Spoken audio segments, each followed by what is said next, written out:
What's up guys? Today we are going to be showing you how to start a 1978 Garelli GranSport. It's a very easy process, but if you overlook something, you might have problems starting your bike. So with that, let me show you guys how to start this 1978 Garelli GranSport. First things first, on your right side of the handlebar, you will have your engine kill switch. Down is run and up is off. You want to make sure that this is in the run position. Next, on the right side of your bike, you'll have your petcock. This is how you turn your gas on or off. Go ahead and put it in the on position. Now, on the left side of the bike, on the carburetor, you'll put on your choke. There's a little lever here on the carburetor. You'll push down until it clicks and stays down.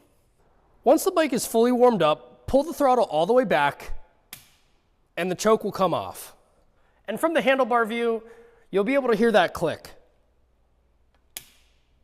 Now there's one last step to starting this bike. It's just like how your dad used to dump the clutch on his manual car. There's a lever on the left handlebar. While you pedal over the bike, hold in this bottom lever, and that will engage the motor. When the motor starts to engage, go ahead and dump the clutch, and you should be able to start your bike. Now if you did all these steps and your bike still won't start, these are vintage mopeds, you might have some kind of other issue.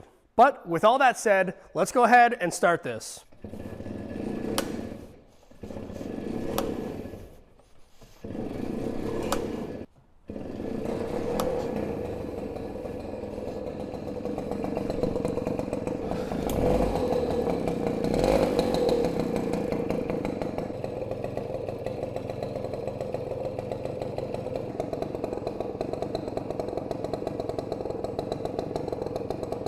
So there you guys go. That's how you start a 1978 Garelli GranSport moped.